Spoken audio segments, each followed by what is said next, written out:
Houdini? Well, he wasn't like today's magicians who are only interested in television ratings. He was an artist. He could make an elephant disappear in the middle of a theater filled with people. And do you know how he did that? Misdirection. What the fuck are you talking about? Misdirection.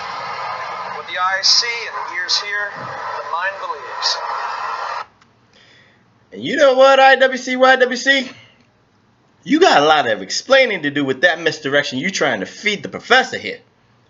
I've been reading it on the PW Hustle fan pages, aka A-Track Brown. I've been reading it on the fan pages on Twitter. This final deletion, are you trying to feed the Hustleites? Are you trying to feed me a lot of misdirection? And what's going on there, Hustleites? It's yours truly, the Professor, aka the King of the Hoopla, aka Mr. Wonderful, here for Professor's Perspective, episode number 13, a very special one, called Misdirection, called Delete. You know what? This has been a good week for wrestling, because it had a lot of people talking, it had a lot of people buzzing about what was going on in TNA Impact Wrestling.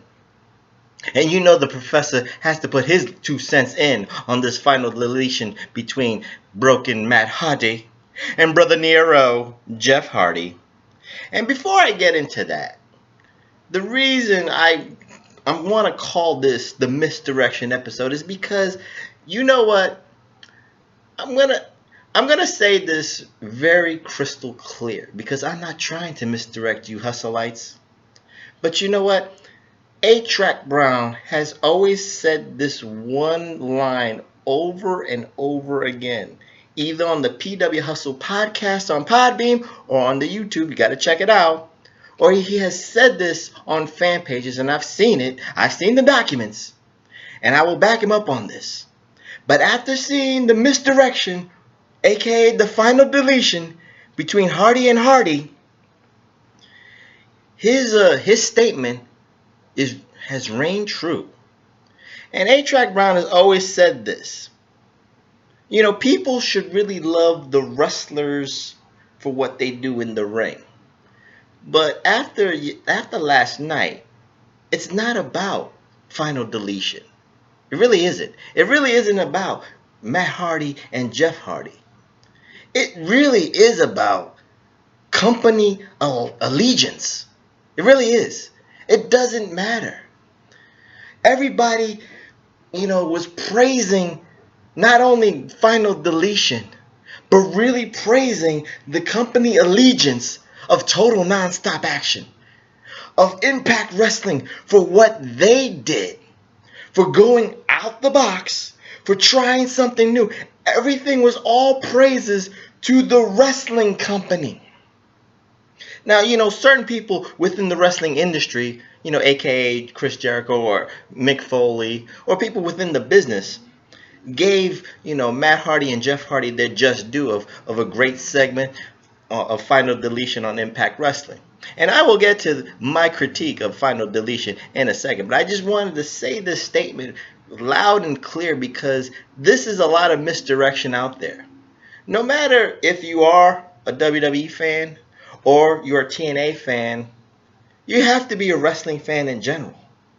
But if we always agree to disagree, it's always about company allegiance. It doesn't matter.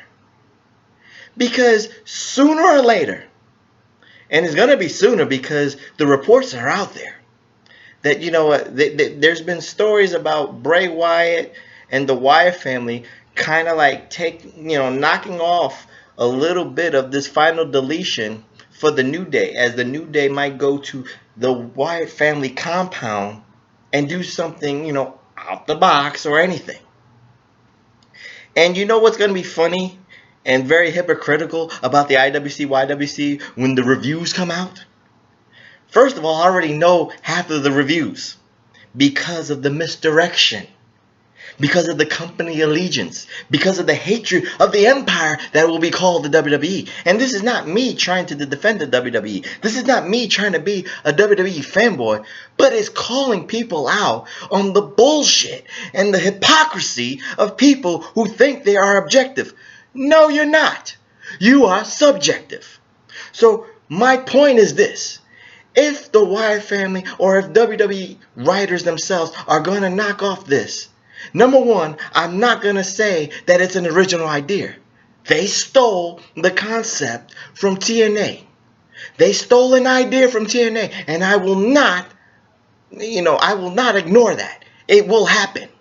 But before I get to that, let's go into the other things that people who gave high praise on social media, to Dixie Carter, gave high praise to Impact Wrestling, gave high praise to Bob Ryder or Billy Corgan or whatever, or Matt Hardy and Jeff Hardy. Just remember the same people who are gonna shit on this when the Wyatt family and the New Day are gonna try this. Of course, it's gonna be a little bit different. Of course, New Day is gonna try to make it funny, and it shouldn't be. Of course, the Wyatt family is gonna do something like out the box, but there's not gonna be no drones and shit. But anyway, the reviews are gonna be the same. Number one, it's a copycat. So already, what the eyes see and the ears hear, the mind believes. Once I'm already telling you this, you're already like, fuck this segment. This segment already sucks. It's already down from a 10 to a 4. Number two, remember, it's a 3-hour Raw, Hustleites. So the eyes see, the ears hear, and the mind believes again. So now on a 3-hour Raw, maybe they might give 10 minutes, 11, 12 minutes, maybe even 15 minutes to this segment. Oh, how boring this is going to be on a 3-hour Raw. All this talking with the New Day, and they're not funny and shit. All the Wyatt family, all Bray Wyatt trying to be a carbon copy broken Matt Hardy. First of all, Bray Wyatt and Matt Hardy are two different characters. Bray Wyatt is a cold, calculating, smart man. And broken Matt Hardy is a crazy, demented, jealous man who was jealous of his brother. But I'm not going into that. I'm just giving you all the critiques even before it happens. So number one, let's go back. Number one, it's a copycat. Number two, it's going to be a long-ass segment on a 3-hour Raw. And number three, the execution is not going to be a match. It's not going to be like New Day and a 6-man against the Wyatt family out in the woods or in a cabin or in a fucking ring. It's just going to be a lot of talk, a lot of mind games, but already you're going to be like, this shit sucks. WWE doesn't know what they're writing. The writers don't know shit.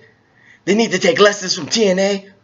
Are you hearing this? Because you know what? I want you to replay the Professor's Perspective episode 13 once Monday Night Raw hits, or whenever they do this segment. If it's going to be for Raw, or if it's going to be for Smackdown, or if it's going to be for a pay-per-view, just remember, the Professor said it first. All the critiques that was going to take place for that segment between the Wyatt family and the New Day when the New Day invades their compound. Alright? So let's go back to the misdirection of Final Deletion. And before I give any kind of critiques, I want to give a lot of positive praise to Matt Hardy. No doubt about it. He was A+ in this whole segment. Not only Final Deletion, not only the matches that he had with Jeff Hardy, but also the promos and the story and the build-up. How he changed from an obsessed man wanting the TNA World Heavyweight title to a crazy, demented, jealous older brother of his younger brother. That he got all the praise and all the envy and all the glory. And you saw he changed his hair. He had hair, he had a gray streak down his hairline. I mean, he created the brother Nero dialect for the Urban Dictionary. I mean, he's been A+ in this storyline. Now, on the other hand, Jeff Hardy has been pitiful. He has sucked. His promos are horrible. His acting was horrible. And not only his acting was horrible, even into the build-up of Final Deletion, but the motherfucker picked up a broom and was like trying to destroy drones. Okay? Drones! My goodness. I mean, Jeff Hardy What happened to the character I liked with Jeff Hardy when he was a villain in Immortal? Where was that guy? This Jeff Hardy I don't like. And if people don't like Roman Reigns for his lack of promo ability and lack of getting over, yes, Jeff Hardy gets over with the crowd for his movesets and his swanton bombs. But this man cannot cut a promo for shit. He sucks. Creatures! Give me a fucking break. If I'm going to grade Matt Hardy and give him an A+, I'm going to give Jeff Hardy a C-. And the reason I'm giving him a C- because everything that he contributed to this feud between himself and Matt Hardy was just all about one thing. The swanton off the stage in one match. The swanton off the top of the ropes to the outside of the floor on a table during Slammiversary. The swanton, it's getting predictable here when I'm talking about what I'm praising Jeff Hardy for. A swanton off the cage onto tables in Hardy's Revenge. And then, of course, a swanton off a tree for Final Deletion. You understand this? What the eyes see, the ears hear, the mind will believe. So if you think Final Deletion was so great, I'm going to give you some examples of how it was okay, but it wasn't the greatest thing I ever saw. And you know what? Speaking about Final Deletion and how original this was, there's nothing original about two guys fighting when there's no fans around. You know what I mean, Hustleites? Yes, they fought at the Cameron, North Carolina. Yes, they fought at the Hardy compound where there was nobody except a camera crew and one referee and a gardener. But you know what? The concept of just two guys fighting in the ring is nothing new in the sport of wrestling. It's been done before.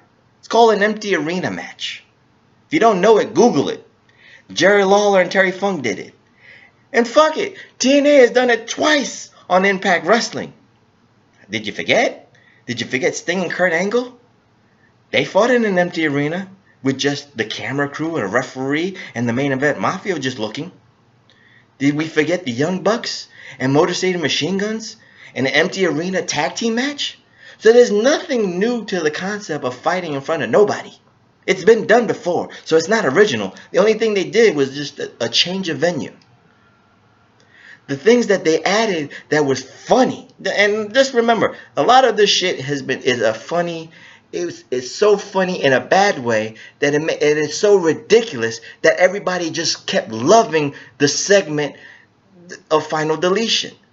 The drones, the Spanish gardener, the fire pit, the fireworks, fighting by a river, using a tree to do a swanton, using the symbol using the Hardy symbol to do a move off of.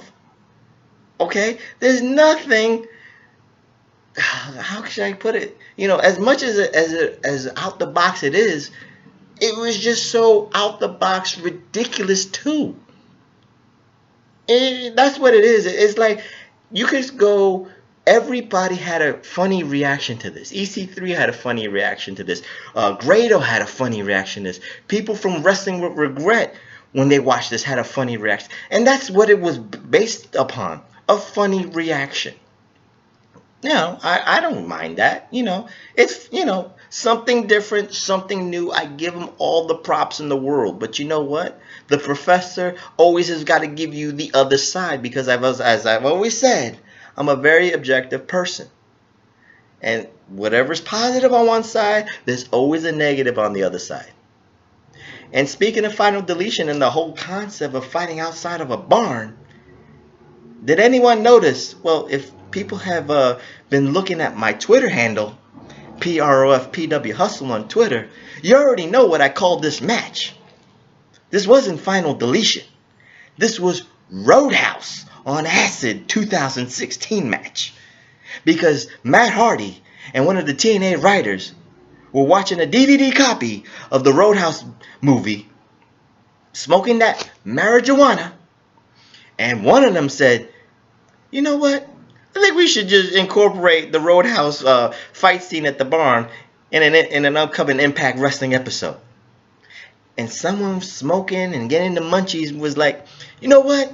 I agree. Let's do this. And you know what? They spared no expense. You could see all the cameras they put out there. The drones again, they put out there. The CGI virtual reality Matt Hardy on one of them drones. You know, the picture in picture, whatever you want to say. It looked like the Jetsons, where you saw Matt Hardy on the drones. It's funny. Yes, it is. But you know what? At the end of the day, I guess I got my inner Jim Cornette in me. That's how ridiculous and stupid it is. The inner Jim Cornette in me wants to go back to the competition. And this was not about competition. Just remember, they were fighting for the Hardy name. The loser was not going to use Hardy in upcoming matches at Impact. So, spoiler alert, Matt Hardy beats Jeff Hardy. So, in essence, in the future, when Jeremy Borash announces Jeff Hardy in an upcoming match against anybody on Impact Wrestling, he just announces him as Jeff. That's it. Maybe deleted Jeff, or just Jeff itself, but you can't call him Hardy. But you know what? If you think for 1 second that this storyline is over, you must be smoking that marijuana with Matt Hardy and the TNA Riders, because you know what? It's so predictable that the fans of the Impact Zone are going to be calling Jeff Hardy the real Hardy, and that's going to make Matt Hardy even more crazy and more demented. And who knows? Jeff Hardy will incorporate the Willow character to try to mess with Matt Hardy. And maybe the final match might be a loser leaves TNA match. Who knows? Maybe it could be contract talks. You know, one of their contracts is up, and maybe the loser will actually leave TNA Wrestling. But you know what? That's just my only speculation. But it's just like, again, what were they fighting for? They were just fighting for the name Hardy, and who was going to use that at the end of the day. TNA blew their load for the biggest payoff. And now, here's the problem, Hustleites. The biggest problem of Final Deletion, the day after, the week after. What else can you do? I mean, Matt Hardy's not broken anymore. I mean, his character shouldn't be broken anymore. He got what he wanted. He got his ultimate revenge. Now he should go after the TNA World Heavyweight title. Where does that leave Jeff Hardy? Or just Jeff? So now, they got to go on. They got to do storylines with other people. They got to get that, you got to keep that momentum going. And by the way, that momentum to get eyes on the product, on a personal note, again, Matt Hardy did everything that he could in his own power with the TMZ appearances and himself really keeping true to the character of what he is as Broken Matt Hardy on Twitter, keeping this going and promoting Impact Wrestling and promoting TNA and trying to get eyes on the product, and I respect that to the fullest. But at the end of the day, what is the overall mission for TNA? Was it to get casual fans? Or let's just say, and I have to give a shout out to Vince Russo on a recent Vince Russo podcast, because he had, or was on YouTube, so just Google that. But he talked about where were the 700,000 fans? What was the overall agenda? Was it to get the casual fans, or was it to get the 700,000 fans that gave up on TNA, so you can get the million fans back watching the product on Pop TV? I think, to me, this whole thing was really not about to get casuals. I think it was to get those fans back and to tell those TNA fans who gave up on the product is, why don't you look at this? This is what we're doing. We're trying to do some different stuff that's way out left than what you see on Monday nights on Raw, which it is true. So I think that's the first and foremost agenda for TNA. Get those 700,000 fans back, because TNA has been hovering around that 300,000 mark, maybe 300 to 350. But at the end of the day, I'm just rounding it up to 700,000. You gotta get 1 million viewers to watch the product. So it puts a blip of competition against WWE, and it gives a spectrum of hope that there is a legitimate number 2 company. So again, what is the agenda? Because in my personal opinion, if I'm a casual fan that kind of says, I only watched it when it was hot with The Rock and Stone Cold Steve Austin, or I was watching it with Hulk Hogan and Mr. T back in the 80s in the rock and wrestling era, and I haven't seen it since, and I turn it on and see a fire pit, fireworks, someone jumping out of a tree, and then doing a twist of fate in the river, I'd be like, what the fuck are you wrestling? This is what makes you a wrestling fan? This shit is stupid. You know what I mean? This shit is horrible. This shit is this. I don't know why you're a wrestling fan. I don't even know why I was ever interested in wrestling. I'm glad I don't even watch it anymore. You think you got casual fans back? No, you didn't. I'm sorry to say that. Hopefully the agenda was to get those hardcore TNA fans who gave up on the product, and they're coming back to the product. So that's what you have to hope for first and foremost.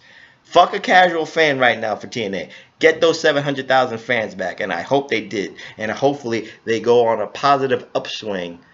And now you got it's and then here's the other problem. Here's another major problem. This is almost now going to be expected. Not every week, but this is going to be expected.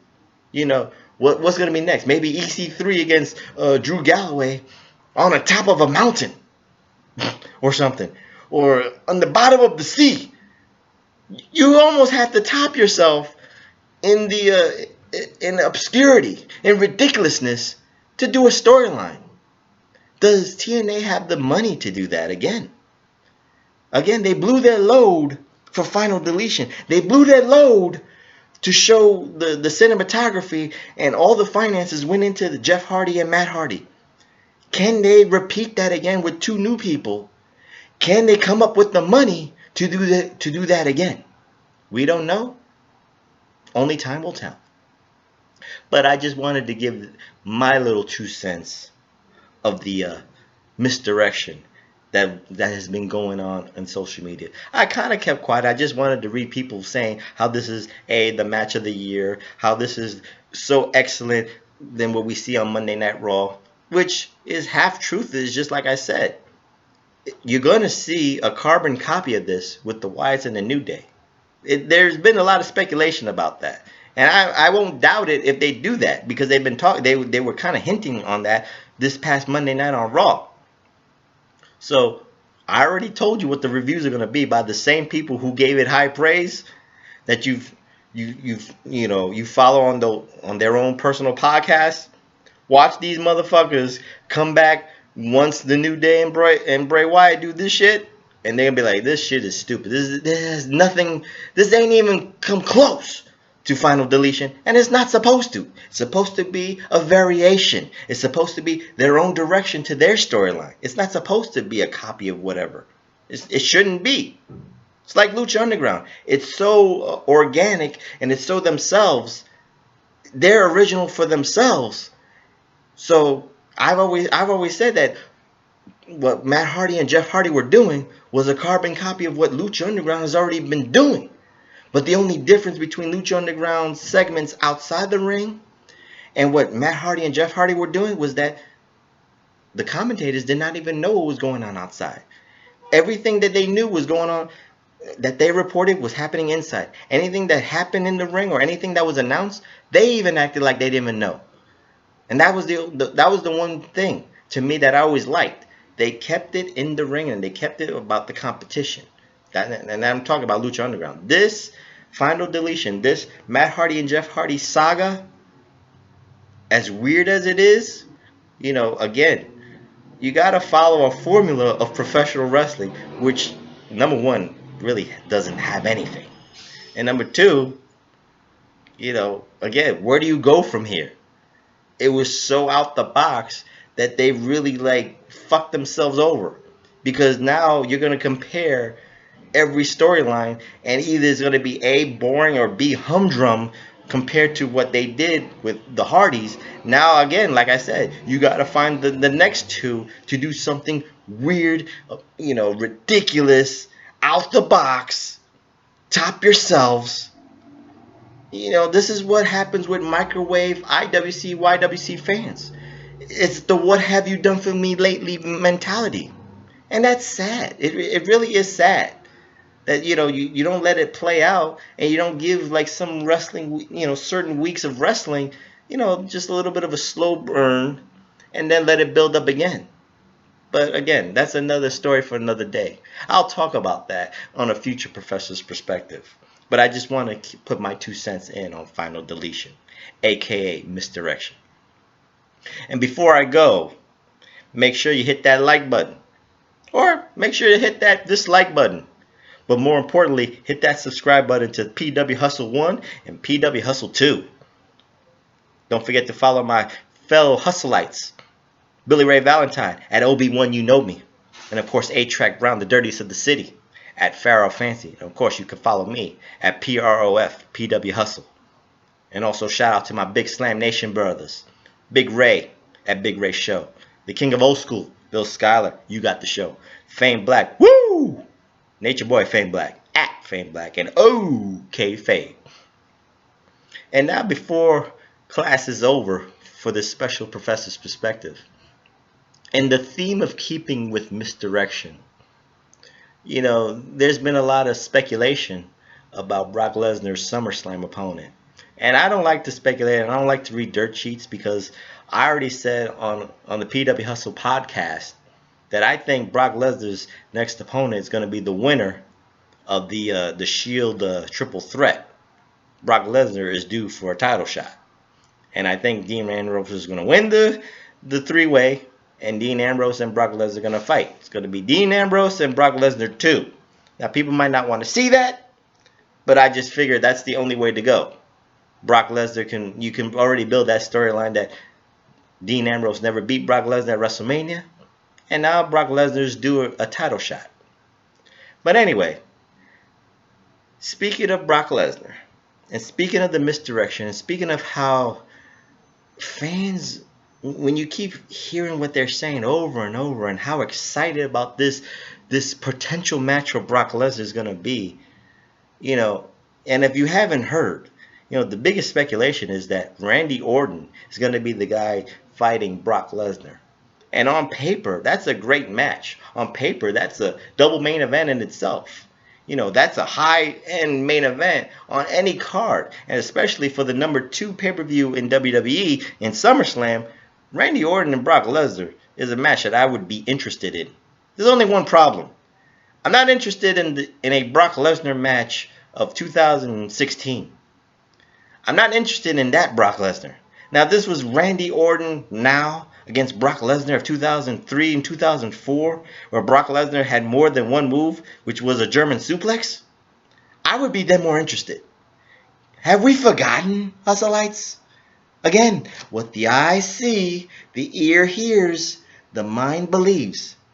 How the hell is this going to be a great match? I'm sorry. Especially for what Brock Lesnar represents as the beast incarnate, the conqueror. Motherfucker, his interactions with everybody since the Royal Rumble, and you can go through them with the Wyatt family, with Dean Ambrose. Who else did he? Whoever he interacted in the Royal Rumble with did not sell, gave everybody German suplexes and threw them out. And of course, Dean Ambrose, which everybody thought Dean Ambrose might win and get the run from Brock Lesnar, he lost. So what do you think that Randy Orton, what's the difference with Randy Orton? Oh, because he's Triple H's boy? That's still gonna be about 15 German suplexes. What else is Brock Lesnar gonna do? I mean, this is not gonna be a technically sound match. I'm sorry. But this is Brock Lesnar. This is the Conqueror. This is the Beast. This is Mr. German Suplex. This is Suplex City. So what is the difference? You're excited because it's Randy Orton? I could be excited too. But what has Brock Lesnar been? How has Brock Lesnar changed his wrestling style since conquering the streak? He demolished John Cena with German suplexes. He demolished Seth Rollins with German suplexes. Undertaker, German suplexes. You see the theme here?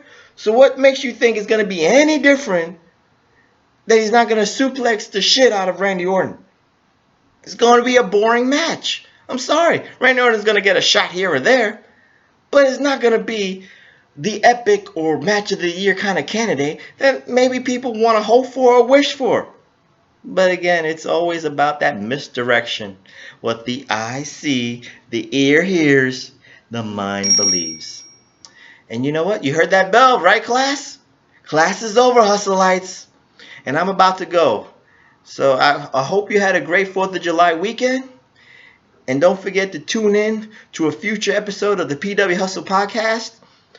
We might be reviewing that UFC match between Brock Lesnar and Mark Hunt. So stay tuned for that, hustleites. And always check out A-Track Brown on the PW Hustle Network of Champions. Because you know he always uploads something crazy. And he has a little bit of his 2 cents in about the wrestling business. And of course, you know me with the professor's perspective. You get my 2 cents about the wrestling business with an objective appeal to it, right? So class is dismissed. And I thank you for tuning in to Professor's Perspective, episode 13. Peace. See you next time, hustleites.